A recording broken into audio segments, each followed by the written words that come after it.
All right, all set.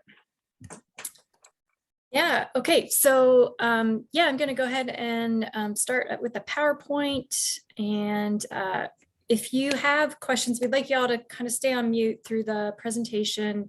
But if you have a question, probably the easiest way is to type something in the chat, or you can raise your hand with the little raise your hand button at the bottom of the screen under reactions.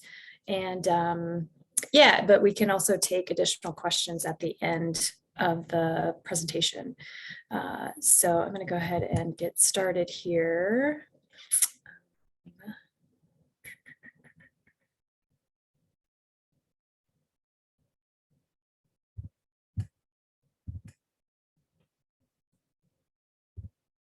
Maybe it never works when you want it to. Okay.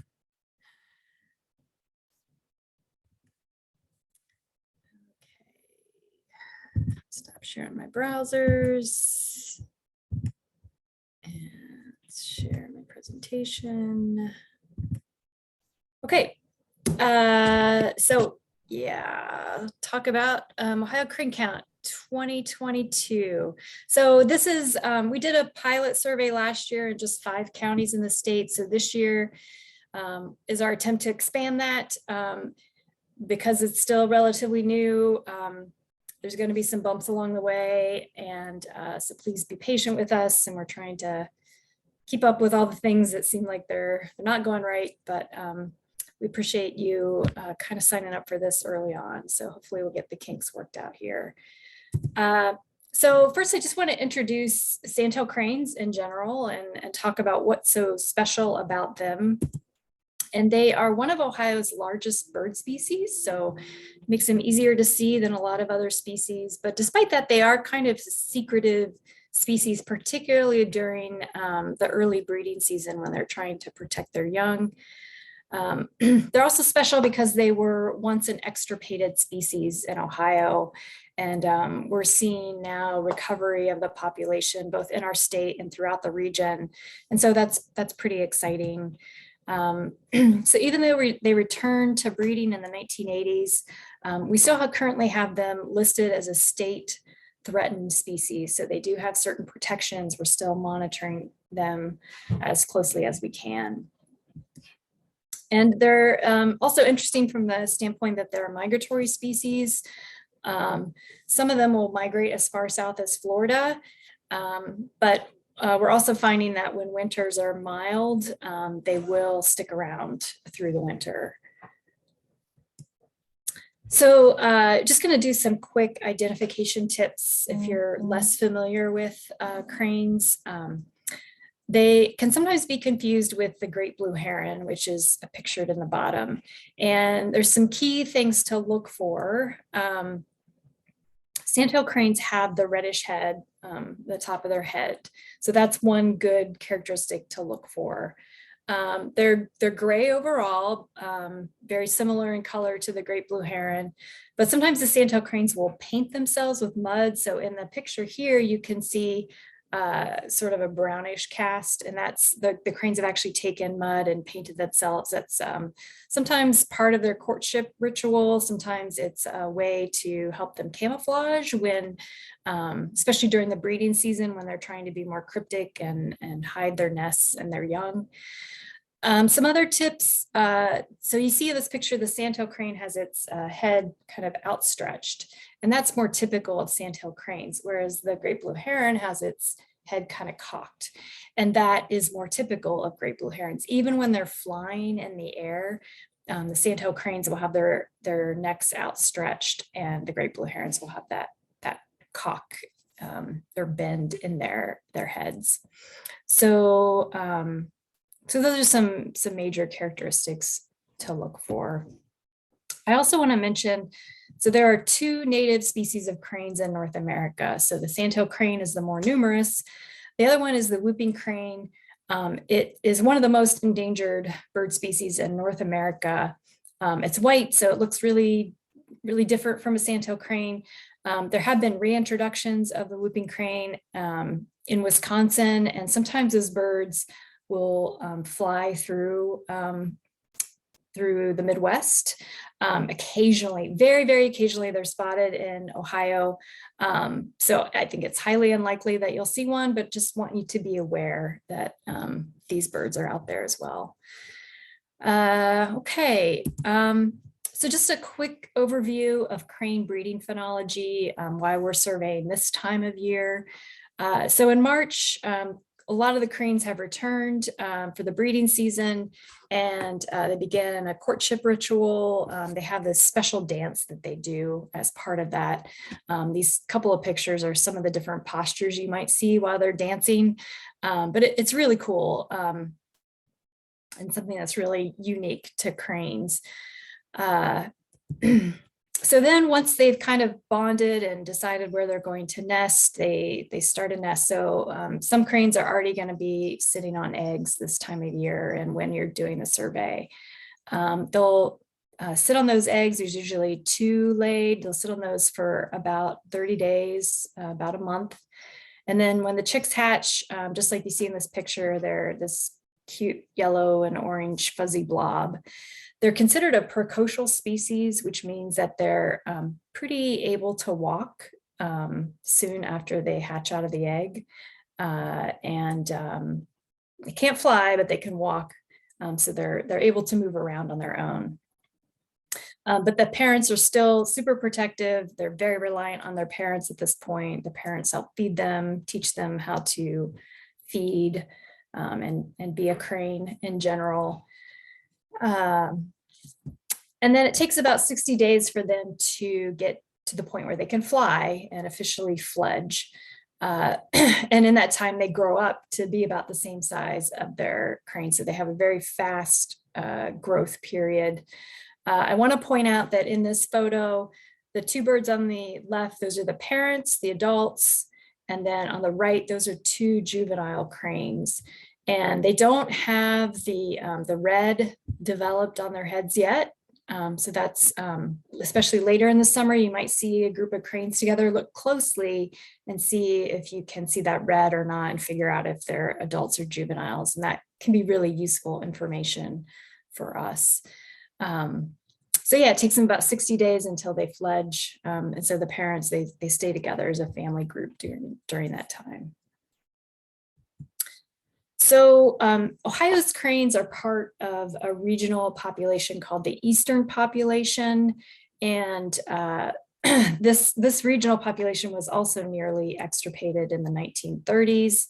But it made a recovery, and by 1986, there were about 17,000 cranes in the region. And that number has grown to almost 95,000 cranes as of 2020. That's a survey that the Fish and Wildlife Service coordinates. And you can see the distribution of the sandhill crane throughout the region. The green is the primary breeding area of sandhill cranes. Ohio is just at the southern tip, so that's one reason that we don't have as many cranes breeding in Ohio. But Michigan, Wisconsin, Ontario, Canada really have a lot of cranes. So despite the cranes doing well in the region overall, they're still considered to be state threatened here in the state.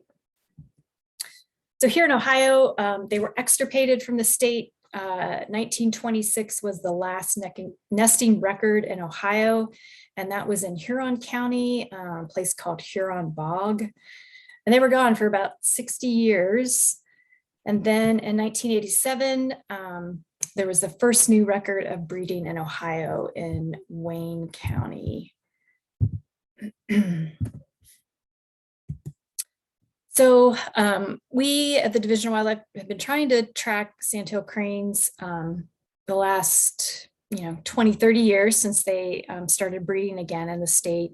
And early on, it was relatively easy to keep track of them because there weren't that many. And so people were good about reporting them to us. And we were able to kind of keep better track of how many breeding pairs there were and how many young there were. And so early on, you look at the breeding pairs, that's the light blue line, and then the number of young is the darker blue. And those numbers tracked pretty close to each other.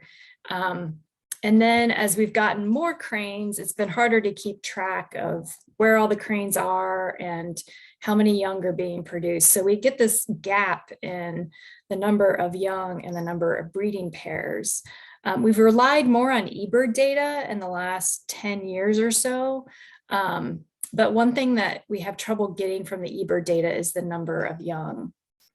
And so we're hoping that with this crane count, we can get a better idea of where the breeding pairs really are.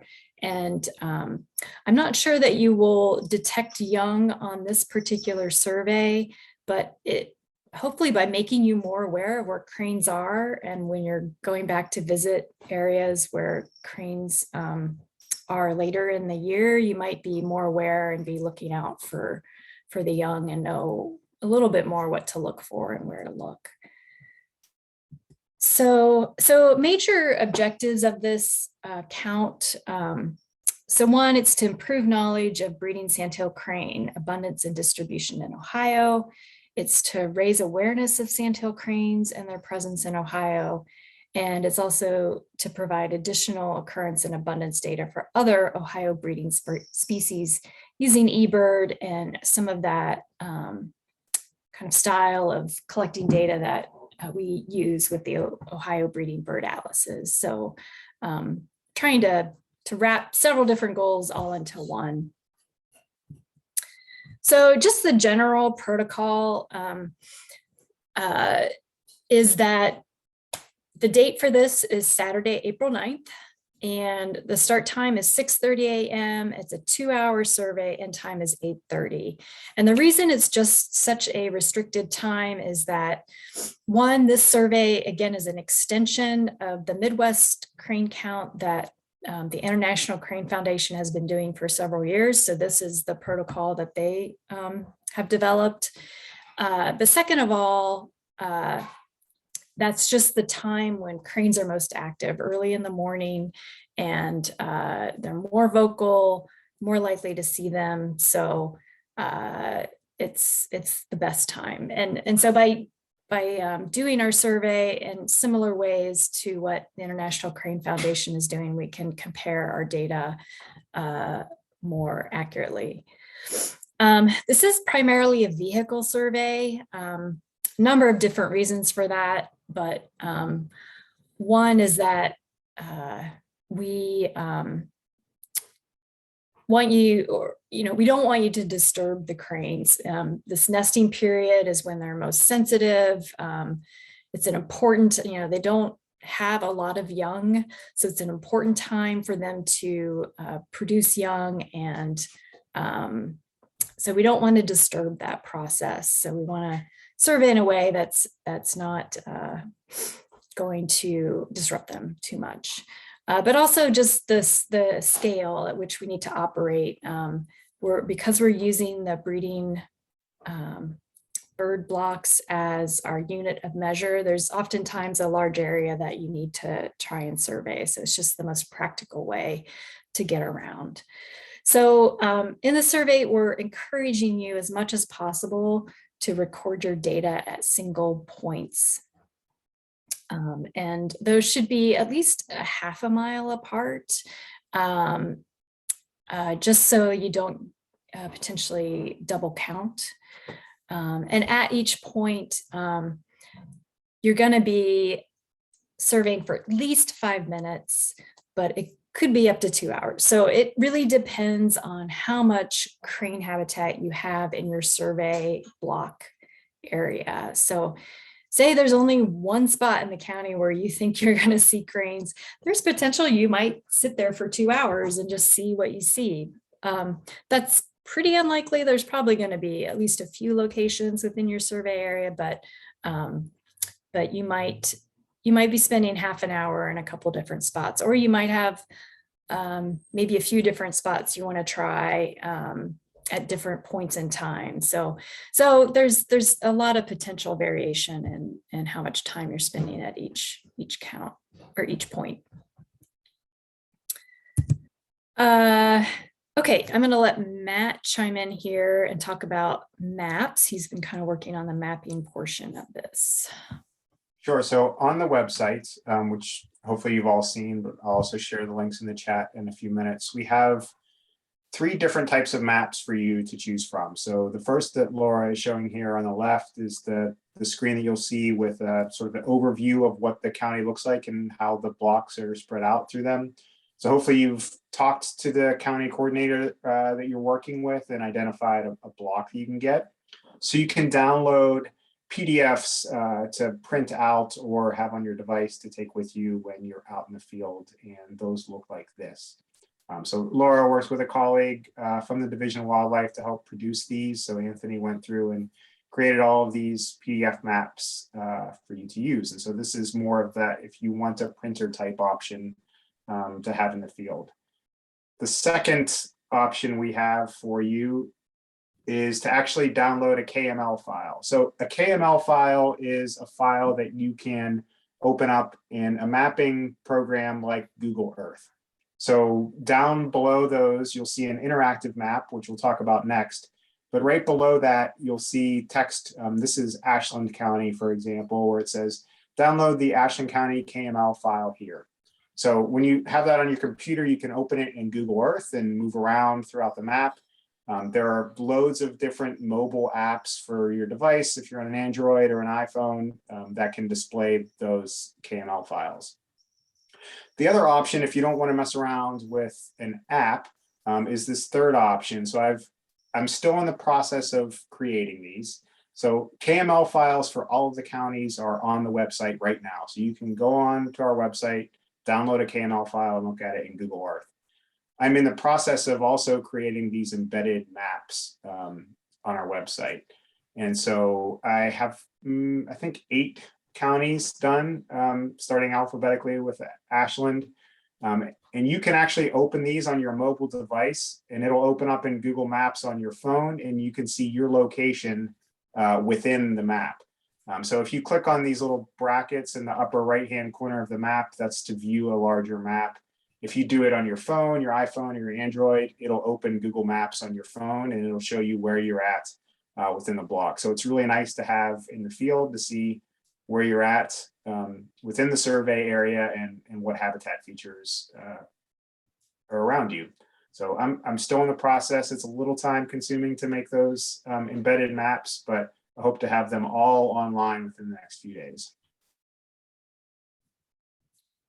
All right. Okay, thanks, Matt. Okay, I'm going to talk about recording data, kind of what you're doing when you're out in the field.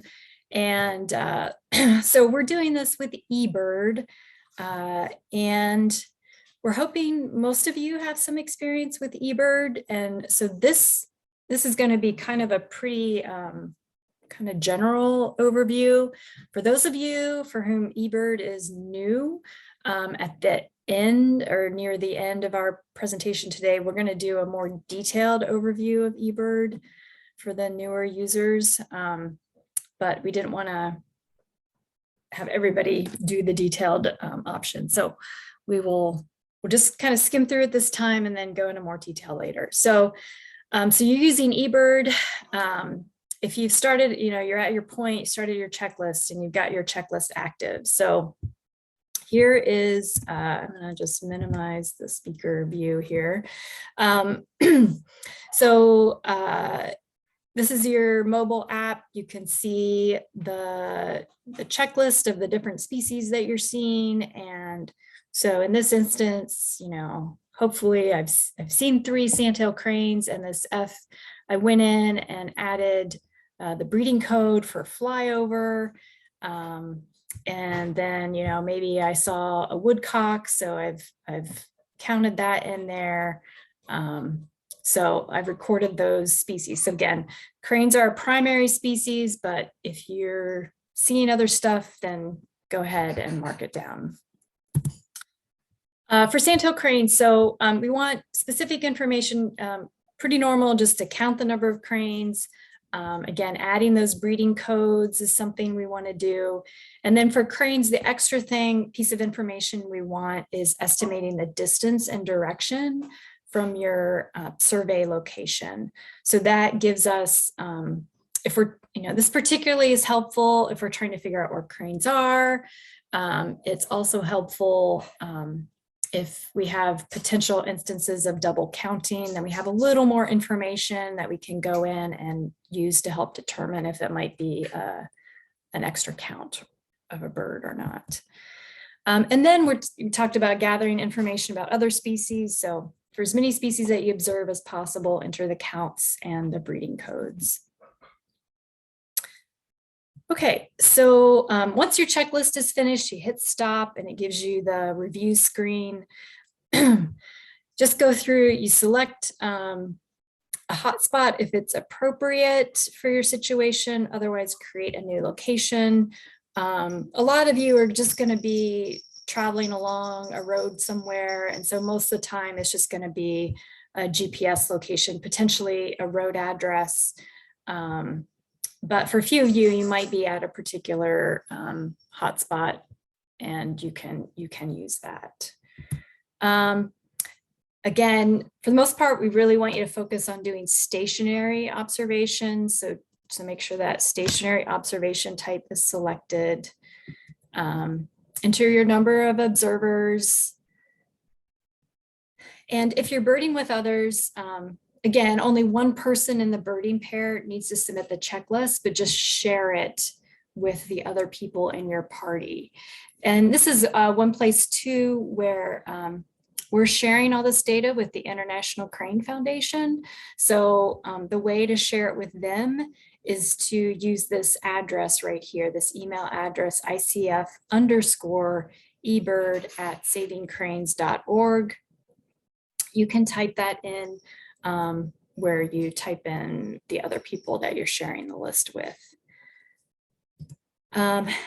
Submit a complete checklist. Again, a complete checklist is any species that you're able to identify and count. It's just saying that, yes, I did that. Typically, this is what most people do.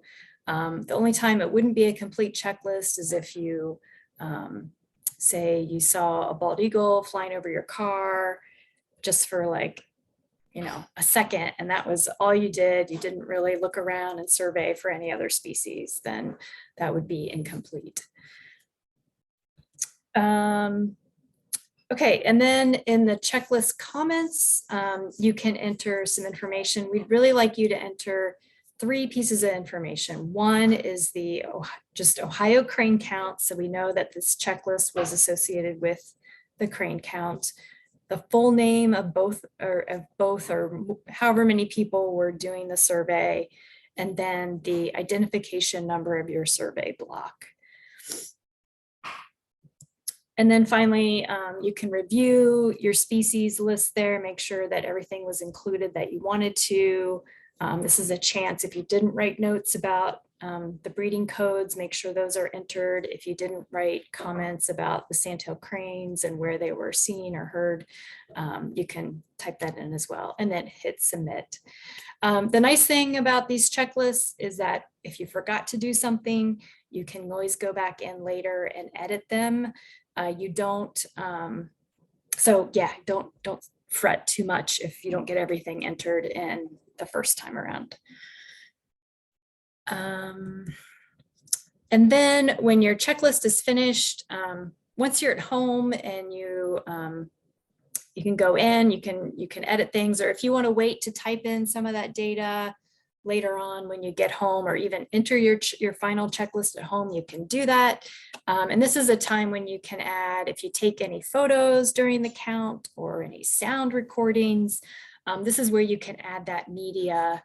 This green button right here is the add media button.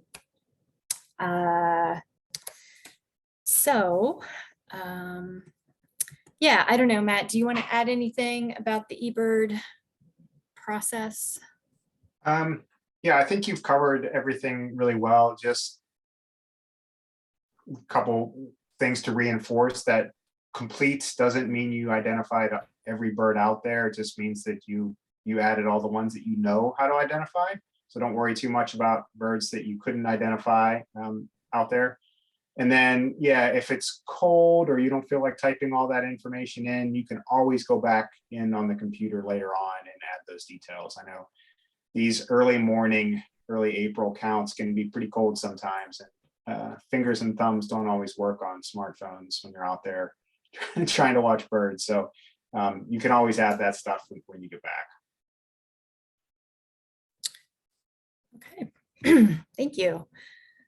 All right, I'm going to move on. Okay, so there's another piece of information that we want you to fill out before all of this is done, and that is on the OBCI website. There's a green submit your data button, and that's just a little bit of information about the people doing the surveys and their email. And this is so if we need to reach out to you, we're able to contact you, or if we have questions, if the International Crane Foundation has questions. So this is just part of the reporting form that comes up when you hit that button. But this is basically your the surveyor's names, email address, and there's a line for each person who was birding with you, and then there's a place to enter the checklist number, and that number will pop up. That's something else you'll have to do when you're at home and you're actually in the eBird website. You can click on your checklist and it'll tell you the number of your checklist. So you need to include that information here. So you'll likely have multiple checklists for this crane count. So there's two ways you could approach that. You could enter each of those checklist names with a comma in this one reporting form, or you can do separate forms for each checklist. Yeah, Matt, anything you want to add there about that? Nope, I think you got it all. Thanks. Okay. Okay, so just some concluding thoughts about the survey. Again, please be safe while you're doing this. If you're with people who are outside of your typical bubbles, and you respect what everybody's needs are in terms of COVID-19 safety, be safe with your vehicles. And then also, this is the weekend of youth turkey hunting as well. And so, and that's another reason we want you to pretty much stay in your vehicles and stay on the road so you don't have any incidents with hunters. Another thing you can do is wear hunter orange so that you're visible and that there's, again, accidents are very unlikely, but it is a good idea to be safe in these situations. And again, in the protocol, there's some additional information about crane etiquette, and it's about being respectful and quiet around the cranes, not disturbing them. Again, they're still a state threatened species. They're trying to nest and raise young, and we want to give them the space that they need in order to do that. Yeah, I'll also add real quick. I think it's a great idea if you have an orange vest or a safety vest to wear it anyway. I found when working on the Atlas and doing breeding bird survey counts or anything else, people are less likely to harass you or call the cops if you're in if you look like a surveyor. So it's just easier for you in the long run and safer for everybody. If you have an orange vest, go ahead and throw it on if you're looking at birds from the roadside. Yeah. And yeah, another thing, just along those lines, just respect private property boundaries. If it's, just do. Some of you will be on public areas, but some of you, again, a lot of the roadside surveys, you'll be on private or near private property. So just respect that. If you have other questions that we don't get to today, that's why you have county coordinators. So please follow up with them, and hopefully they can answer your questions. And if worse comes to worse and you can't resolve your questions, then you can reach out to Matt or I or Tom Lydon as well, who couldn't be here today. So at this point, I want to just take and use a little bit of time to go through some questions from the audience, and then after that, like the last 10 minutes or so, we'll go through a more detailed overview of using eBird if you aren't familiar with it. Yeah, Caitlin, do you have a question? Yeah, I was just wondering, when we're recording our data and we're putting in the breeding codes for the sandhill cranes, what if we count multiple, but maybe like 2 are a flyover and some of the other ones are doing mating displays on the ground? Yeah, that's a really good question. So they're in eBird, and I know you've used eBird before. They're listed hierarchically. So like the more important ones, they're ranked. So you basically want to use the highest level code, and that's this time of year will likely be like a courtship display or something like that, unless you actually find a nest, but you shouldn't be close enough to the birds that you would do that. So you want to go with the highest code, and then in the notes section there, you can add any other details, like 2 of the birds were flyovers and 2 of the birds were courtship display or something like that. Good question. Lisa Yeah. and Joe. Thank you. At one point you said that we would find more detailed maps on our website. What website is that? Yeah, so I just posted it in the chat window. So if you open that up, it's the OBCI website. We have a page Okay. for the crane count. And so all the maps are on there. Email addresses for all of the county coordinators are on there. We also linked some additional resources, which I don't think Laura's mentioned yet. Like there's a link to the eBird Essentials course. If you're new to eBird, I highly recommend that eBird Essentials course. It's free, short course, and they do a great job of going through all the nuts and bolts of eBird. So we're trying to post all those resources on that page. So bookmark it. Great, thank you. Okay, looks like a few I'm sorry. questions. Yeah, the I think I chat. accidentally put someone's hand down.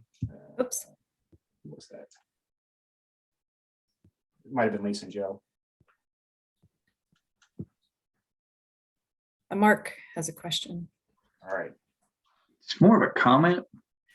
If in addition to an orange vest, you wear a hard hat and carry around a clipboard, you can go anywhere. Just saying.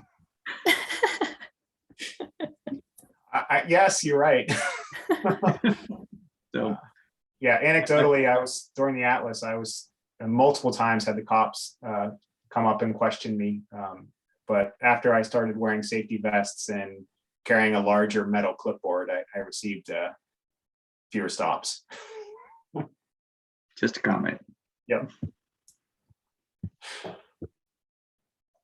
Caitlin, you have another question? Yeah, I was just wondering, what are your best recommended tips and methods for recording like sound? Because I know I occasionally like record it on my iPhone, but I always have a really hard time figuring out how to get it onto eBird as a audio file. So what do you use?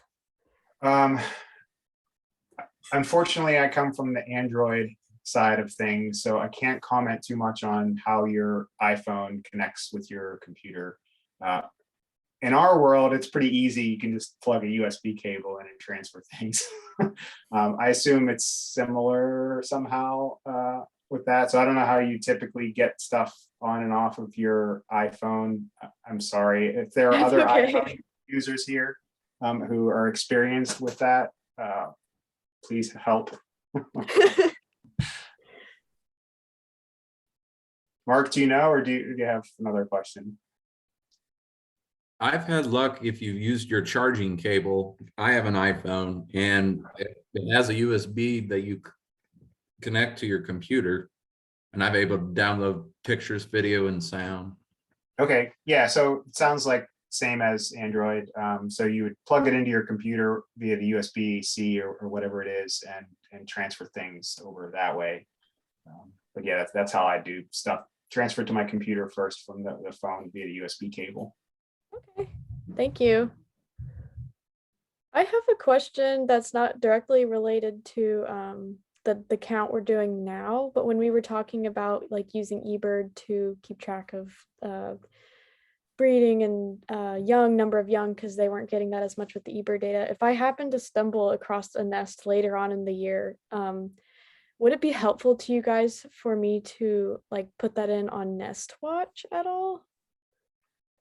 Not Nest Watch, but I think as a general recommendation or rule of thumb, try to maximize your eBird checklists, do as much as possible. So add notes and breeding codes anytime, not just for these specialized surveys, but they're really helpful to add that stuff at any point.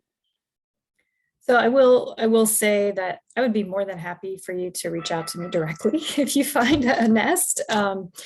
But we also have a wildlife reporting website for those kinds of things. And the nice thing about that is that that won't be, I think eBird, if you report it to eBird, you know, it can mask it somehow. But if you really are concerned about other people potentially trying to look for it or something, or you want to protect the location, you can report it through our wildlife reporting website, and I'll be able to access that data. Yep, I'm just gonna link that in the chat right there.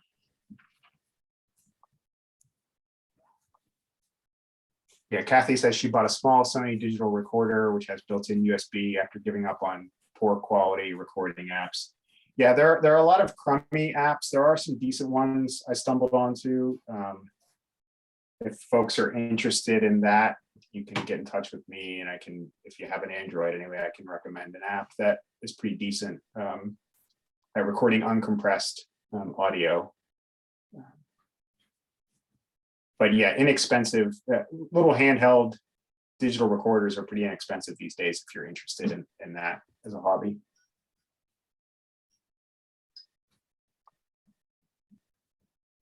See, I think Lisa and Joe have their hands up again. Yeah, we do. Then this may be a question for our county coordinator. I'm not sure. We know our block, but we're Mhm. not familiar with the area we've been assigned. You know, it's close to us, but it's not someplace we often go. How will we find out what are the likely crane areas within that block? Is that something county coordinator can help us with? Hopefully, yeah. Yeah, should but be. go ahead, Yeah. Matt. No, I would say they should be more familiar with the area, but it varies. So they're a great first place to check. Okay. Yeah, Laura. what were you Alicia gonna could put it in the chat. I'm sorry? So yeah, a couple other things I would recommend. You can go into eBird and explore species maps to see if cranes have been recorded in that area in previous years. You could also kind of, as you're looking at the map of your area, looking for areas that look like they might have good crane habitat. So looking for wetlands, you know, even like a lake that has like a nice grassy field or an ag field nearby can be good potential habitat. Like if there's a really woody area, I probably wouldn't spend a lot of time there. So yeah, and that's why one thing we recommend is if you do have time to go out and scout your area before, like, you know, sometime that's why we're doing the training this week. So if you have time over the next week or so before the actual count to kind of go out and scout a little bit and see if you can get a feel, if you have the time to do that, that can be really helpful as well. Okay, thank you. This is Dwight, Lisa and Joe. Hi, We can talk about this later since you're one of my, I'm your coordinator. great. Okay, thank you. Fantastic. All right, lots of hands. I'm not sure who's in what order anymore. Mark Prinster, do you still have a question? No? Okay, let me lower his hand. Okay. Let's see, how about Fred? I just wanted to throw out, it wouldn't, there's different ways you can learn what their calls are, because I've always heard sandhill cranes before I've ever seen them too. Oh, yeah. And that counts too, right? If we hear them? Yep, absolutely. Yes. Yeah, and actually on the OBCI website, there is a link to, I think it's the ICF, International Crane Foundation webpage, and that that has calls, the sounds of the cranes. That's something I didn't get into my presentation here.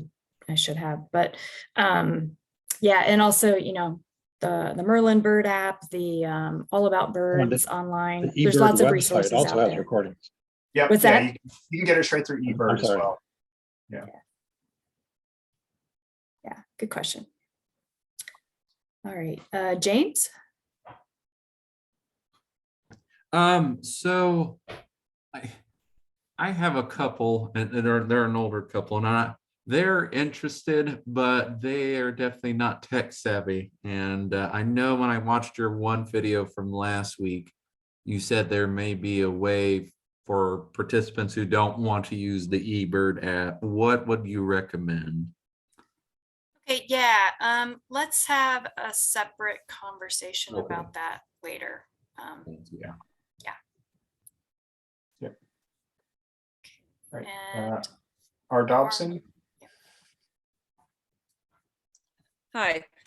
It sounds like you want us to submit a separate eBird checklist for each stop that we make. Is that Yes. correct? Okay, all right, just verifying, thanks.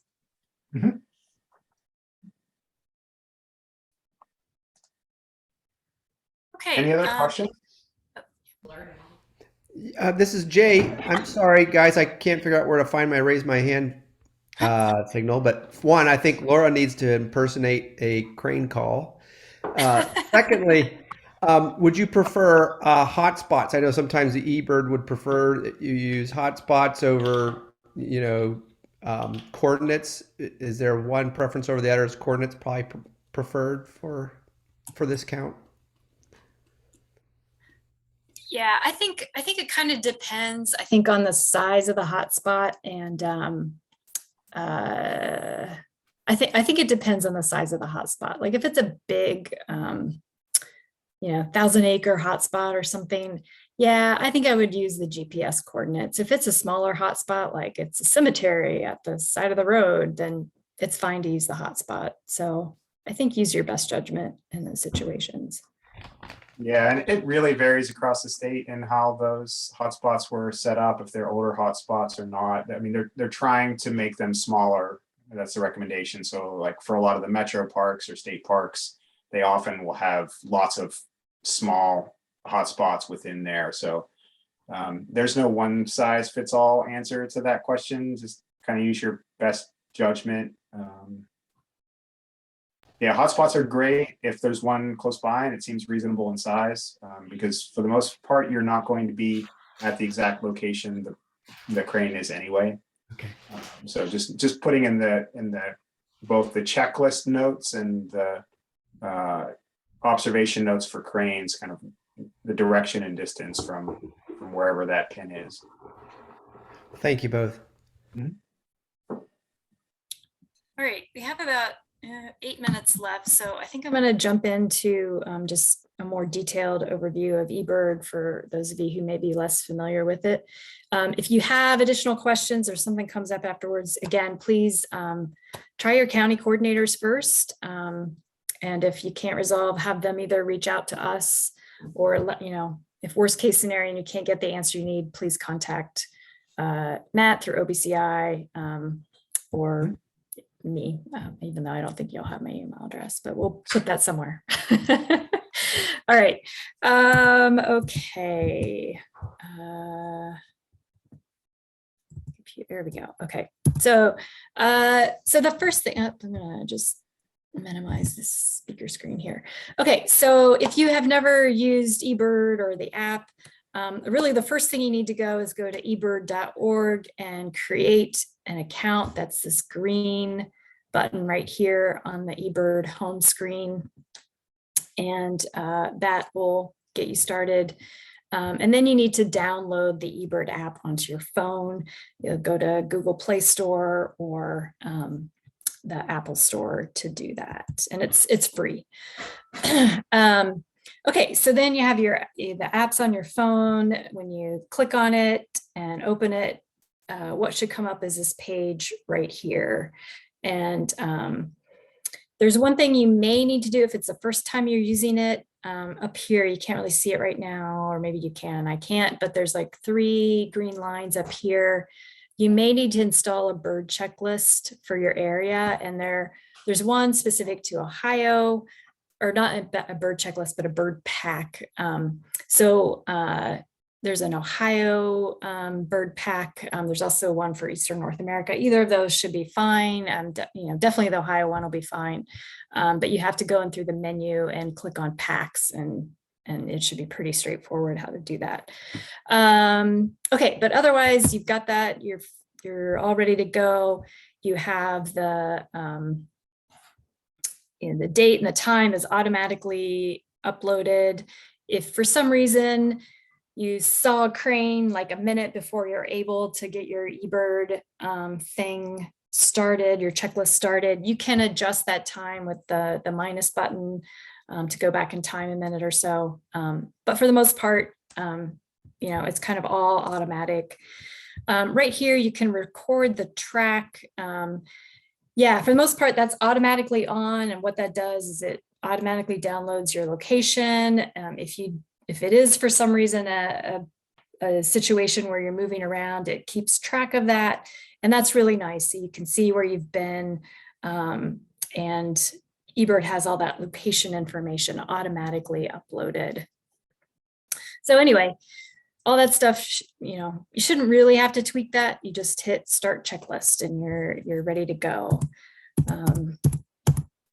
Okay, so then you're birding, you're looking for cranes, listening for cranes, and you're seeing other birds. So again, this is automatic timekeeping, automatic location. So you can search, so there's like a list presented to you, and you can scroll through that list, but you can also come up here and enter the species name or code. If you're a more advanced birder and you know what the bird codes are, you can enter those to figure out where, or to get that bird to pop up. The default is to be listed in taxonomic order. And if you go down here to this right here, you can change that order to alphabetical order. So there are options. So anyway, you figure out which bird it is you're looking at, and then the plus sign, if you're seeing like just 1 or 2 birds, this is an easy way to just kind of add one, and then the number 1 will pop up, and then so on, 2, 3, 4. You can also click on the species, and then a screen will pop up, and you can just key in the number of birds that you see. And so that's easier if you have like a large flock of Canada geese, for example. You can just click it and type in like 40 or 50 or whatever you're seeing. So that's all you need to do to keep track of the birds that you're seeing. And when you're done with that point, then you just hit the big green button to stop. So the next screen is kind of, I think I'm going to skip through this stuff here. The next screen is just reviewing your checklist and some of the metadata surrounding it. So it'll have your location. You can click in here and choose the hotspot location, or stick with like an automatic location that eBird has it automatically assigned to you.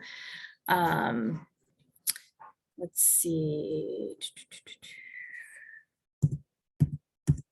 And then this right here, this is your observation type. There's 3 main observation types, and we've talked about how you're just in one particular spot for this particular kind of survey. You may have multiple different spots, but you're basically stationary in the same place for your for each of your checklists. 2 other main options that you might use at other times is traveling. That's if you're actually moving, walking, or like driving through an area and surveying. And then incidental is kind of the situation where you're not really actively birding, but all of a sudden you see a bald eagle fly over your car, and you're like, oh, I want to record that on my eBird list. And so then you would choose incidental.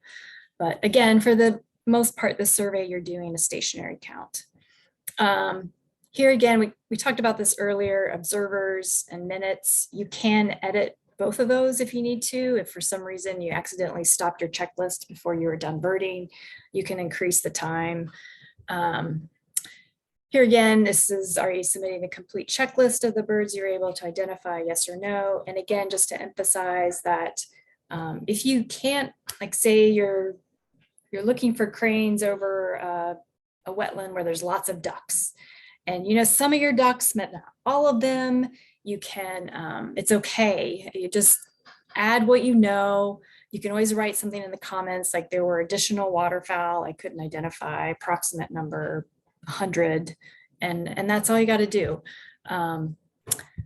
So, and then, so comments, you can type in whatever you want. And then species, you can, if for some reason, this list, I had one American robin. I was like, oh, whoops, I forgot to add that cardinal. So you can go back in and hit the plus and add the cardinal. There are other types of, sorry, I think I jumped ahead of myself, but there are other types of observations that you can make, but those are way beyond what we really need to worry about for this count. I think I already talked about all of those things, so I'm just gonna move through that, move through this slide. And then this is, again, just really additional information if you really want to dig into eBird, but you shouldn't really need to use it for this count. So any final questions? It looks like there's a couple people raised their hands. So. Yeah, Lisa and Joe, go ahead. Yeah, we've used eBird a lot, but not the app. So the one thing that I don't know how to find is you keep mentioning breeding codes. Are those, once I'm in my checklist, are those easy to find so that I can use them? I've never used them before.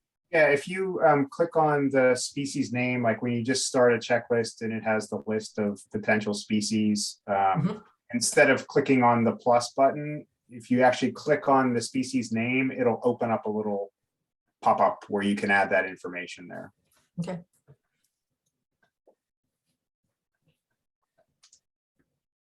James? Well, to go along with the last question, I'm looking at my phone currently right now, kind of going through what you're talking about. So what, do they have like a way to interpret all the codes? Because all I have is different circles with colors with certain numbers or letters in them. And I can recognize maybe a couple, but I don't know what all of them represent. Yeah, I'll share a link with all that information on there. I think I'm going to attempt to start a checklist here right now and look. So if you actually click on one of those little circles with the code, it brings up the definition of it. So like I clicked on H and it says H is inappropriate habitat. Yeah. Okay. So you can cycle through those, but I can also share, I'll make a notes to post to the website, the definition of all those breeding codes for folks. Okay. And then you were saying earlier, so that first row, is that what we primarily need to focus on? You said about the first few is what we're really looking at with the breeding codes. The first few breeding codes? Yeah, I thought I heard you say earlier, you're really focused on the first, at least maybe that first row, the first few. Oh, no. Yeah, I'm sorry if I meant that. No, I just mean they're in order, kind of from lowest to highest. So the first few will be kind of like the lowest order. And then the darker the color towards the bottom of that, those are the highest order, or highest level confirmation of code. So if you see cranes doing different things, courtship displays or flyovers, you want to select the code that is the most important. So like a courtship display over a flyover, for instance. Okay. Yeah, so we're kind of trying to distinguish, okay, is this a possible breeding situation? Is it probable or is it confirmed? And usually things like if you see young, or you find a nest for some reason. Those are things that's a confirmed breeder. If you just see two cranes in an area, they're in, maybe they're courtship dancing or something, that would be more like a probable breeding, but not totally confirmed. And then less would be like a flyover, or just seeing two cranes in a field. That's a possible breeding. So it's kind of a gradation of how likely it is that the birds are actually breeding there. So Okay. that's what the order is entailing. Now, can you put multiple breeding codes? So what if you had one that did courtship and then they flew off? I mean, what would you put there? You can only select one. So as I mentioned earlier, kind of go with the highest order one. So like they get darker in color as they kind of get more important. So you can choose the highest level code, but you can also add whatever notes and details you want in that notes field. So that's something you can either do while you're out there in the field, or sometimes it's not always that easy, especially if it's cold, to try to type using your thumbs on your phone. So that's something you can go back in and add on your checklist when you go back to your computer. But feel free to use those notes field, or the details field, as they say here, to add any sort of information you think would be helpful. Okay, thank you. Sorry for all the questions. No, that's what we're here for. Yep. Mark? If it is raining to beat heck at the time we're supposed to be out there, do you suggest, I mean, you can't even roll your windows down to look or see, it's just really, really bad. Would you suggest waiting it out or going the next morning at the allotted time? Or just not doing anything? I don't know what you would suggest. Well, ICF, or the International Crane Foundation, really only wants data for that window, that 2-hour window.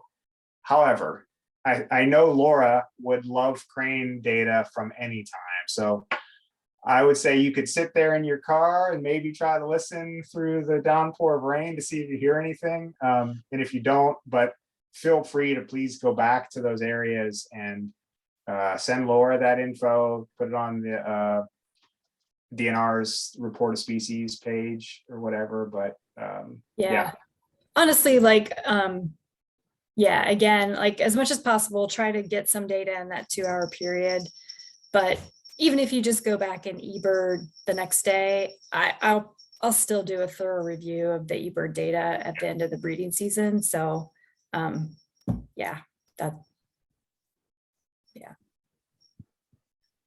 we really want you, I mean, we want everybody here to definitely do those 2 hours. If you do more than that and you decide I'm going to crane count for the next 4 months, that's fantastic. We're just obliging you to 2 hours on Saturday, April 9th. But if you want to look for cranes the rest of the year, we are more than happy for you to do that. Yeah, we're trying to help the International Crane Foundation out here, but we're also using this as an excuse to get you all hooked on eBird and submitting really great checklists every time that you go out. So I was just joking to Laura earlier, like this is really just an excuse for me to be an eBird evangelist again. Brendel? Yeah. So if we are stopping at different places along the way and we don't see any sandhill cranes, we still record that. Yeah, no data is as helpful as data with cranes. Okay. Yeah, And last year when I did this, the section I was in, I stopped at several different places. I drove around a couple different times, and I didn't get any cranes until the very end. I heard one crane, but I have all that other data and I recorded other species, so it was still helpful information. And by not having cranes in those places, like we kind of were able to zero in on where the cranes were. So yeah. And if I locate cranes at a spot, take the survey there and then move on, it's less than half a mile, should I still record it as that location? if it's within the half mile? Um, yeah, I'm not sure that I Well, follow we that. have a lot of density in our area at times. Oh, So, okay. you know, okay. I might see 10 over here and then a quarter mile down the road, I see another 5. Okay. So, you know, Yeah. if I don't do within a half mile, what do I do with those next 5? Yeah, no, go ahead. Yeah, I guess it's kind of thinking more about the vocalizations. That sometimes Okay. there can be overlap of vocalizations, but in that case, if you go around the bend like only quarter of a mile away and you see more cranes, then yeah, go ahead and stop and record those. And again, that's just information you can add in the comments section, and we'll figure it out. Yeah, good Okay. question. All right, thank you. Yeah, Lisa? Yeah, if real-time apping is just too stressful for me, can I do this survey and then come right home and get on eBird on my computer and do it? Yes, absolutely. It doesn't have to be done in real time. Correct. Yeah. Okay, good. Yeah. Yeah, there's even the Crane Foundation actually has a data sheet, and I think we included that, and that's something, if people have questions about that later, maybe they should email us, and I don't know, maybe it's even worth doing a training just for that. But there is a download, like we have instructions in the protocol about where to go to download that data sheet, that you can use that to just help organize at least your crane data. But you know, you can just keep, you know, a list on a piece of paper if you're more comfortable with that, and enter it later. Yeah, that's totally fine. Okay, thanks. Yeah, for sure. The reason we kind of encourage people to try out the app is just because the app usually does a better job at collecting that effort information. It does it automatically. It's amazing how bad people, myself included, really are about estimating how far you walked or how, things like that. So, but yeah, I know a lot of people, and I still do it sometimes myself. I don't use eBird in the field. I may go home later on and just enter the checklist on my computer. So whatever you're comfortable with works for us.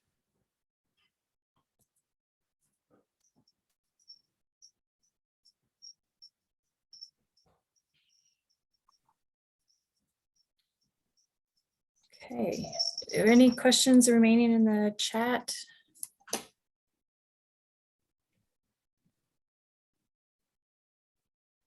Okay, I think we're gonna wrap it up. We're 10 minutes over, so apologies to those of you who need to get going. But again, just want to say thanks for your time, and we really appreciate you joining us in this adventure to try and document cranes better here in the state and birds in general. So we hope you have fun, and yeah, again, reach out to your county coordinators, reach out to us if you have additional questions, and we'll work on following up with a couple of you who had some things we want to talk about further. Okay. Hey, Laura and Matt, this is Jade. You got a minute right after everybody Sure. closes off? Okay, Yeah, thanks. Yeah, no we problem. can probably stop recording, Matt. Yep. Oh, good idea.